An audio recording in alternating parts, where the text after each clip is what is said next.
Okay, sorry, I had to make sure it was recording. Sorry it's been another 2 weeks since I've made a video. It's been very hectic trying to get a lot done. I know I look a mess. I just got out of the shower and I'm getting over being sick, and I just don't feel like doing my hair or my makeup, and I'm about to go to school, so it's whatever. What should I start off with? This is week 33, so y'all missed my week 32 update. So I am at the 8-month marker, which is exciting. It means I'm almost done. I guess I can start to talk to y'all about the Medicaid situation. I know y'all know that I've been having problems with them and them getting my stuff done and all that crap. I finally got approved for my Medicaid. Everything's done. I've got my case number, I've got everything, I've got my cards, I've got all of it. So on last Monday I saw my new doctor. She seems like she's really cool. She's really young. Like, she walked into the room and I thought she was the nurse. I was like, she goes, I'm your doctor, and I was like, oh, okay. Oops. But she's really nice, and she seems like she knows what she's doing. So I see her bi-weekly, and then in 2 or 3 weeks I start seeing her weekly. And I registered at the hospital, so I know what hospital I'm delivering at. I know who's delivering my baby, and, well, I hope I know who. You know, I hope she's there when it's time. So, I've got everything taken care of. I had an ultrasound done last week, which was kind of crappy. The lady who did it moved. They had like the oldest ultrasound machine I've ever seen. So he really just looked like one big blob to me on the screen. Like, I love it when Riley's sister does it, because they have like the newest form of ultrasound machines. So it's like super clear and you can tell exactly what everything is. And I only got to see him really good once the whole time she was giving me the ultrasound, and that's because he had his hand in front of his face and he pushed up and he like moved, and it was really cute. But other than that, she was just flashing pictures left and right, not even giving us the chance to figure out what the hell she was taking a picture of. So, and that's my last ultrasound, but it's okay. And I've gotten my 4th confirmation that he's still a boy, that he's definitely still a boy, so he's a boy. And then my next doctor's appointment is next Monday.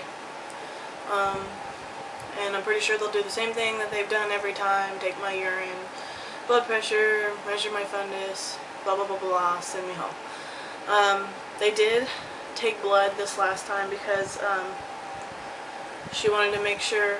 I don't have high blood pressure or anything, but I've been having a problem with my heart racing, like having a resting pulse of like 110 and 120, and like I'll just be sitting there and my heart is just racing. And I know that's normal to have racing heart during pregnancy and, you know, pounding and everything, but it's like getting ridiculous.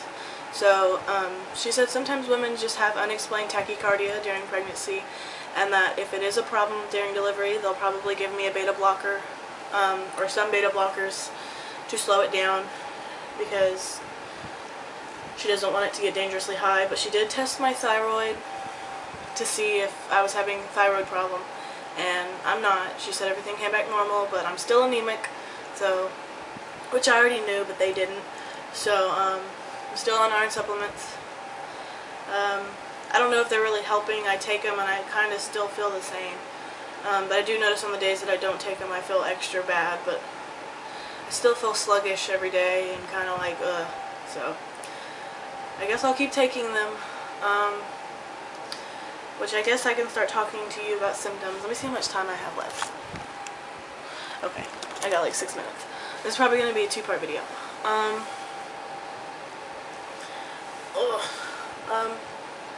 Symptoms, I have quite a few. I've had a lot of swelling, like my feet are huge. My ankles are huge. My calves are huge. Like, you could squeeze the tops of my feet and it'll leave an indent for like 5 minutes, and it's like huge. And I've told the doctor about that. She was like, well, you know, it is common to have swelling. We just need to know if one hurts more than the other, or if one's bigger than the other, if you have a fever in your leg, because they're concerned about blood clots. And I'm like, way to scare me, guys. Every time my feet swell, I'm going to be nervous. But I try to prop them up and keep them, you know, elevated, but it's really hard to just sit around all day and keep your feet elevated. So I don't know what to do about the swelling. I've been drinking a lot of water, a lot of vitamin water. I haven't been drinking Coke. I've quit drinking carbonated beverages altogether. I've had juice and milk and water and vitamin water, and Gatorade, just like stuff that I guess is supposed to hydrate you. And I thought that would make it go down. They look okay today, but I don't know. So swelling is definitely an issue. You can see it in my face. You can see it everywhere. What else? Symptoms. Joint pain, especially if I've had a really active day. The next day, everything hurts. My hips hurt, my knees hurt, my ankles, the bottoms of my feet. And I guess that's, you know, partially due to the swelling and due to all the weight, the extra weight I've gained. I've gained about 40 pounds, so I'm a little over what I should have gone, but, you know, oh well, it's part of being pregnant. So, but not all of it's me. I keep trying to remember that some of that's baby, placenta, water, especially a lot of it's probably water because I am swelling so bad. And then oh yeah, joints, yeah. So yeah, the joints hurt. It's really hard to sleep at night, to get comfortable with my stomach. I do sleep with a pillow in between my leg, and I'm about to start sleeping with one underneath my hip because it's just hurting my sides so bad to sleep.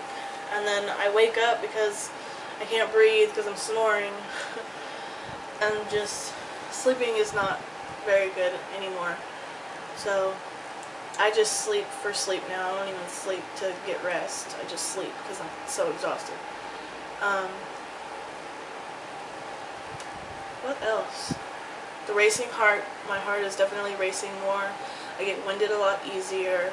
I mean, my heart races. I was sitting in class the other day, and we have an automatic blood pressure cuff.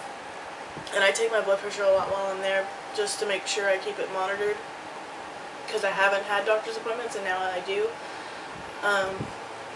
But resting pulse rate was like 118, 126, just sitting there not doing anything. So she said, I forgot to tell you, she said if it continues, they'll give me a Holter monitor to walk around with for 24 hours just to see if I'm having any arrhythmias or palpitations, just to be sure that it's nothing serious.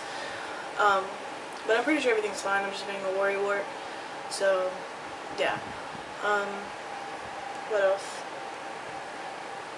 Getting up and down is a lot harder. It really hurts to get out of bed in the middle of the night. My stomach, it just hurts to move it a lot, or to make any sudden jerks or movements.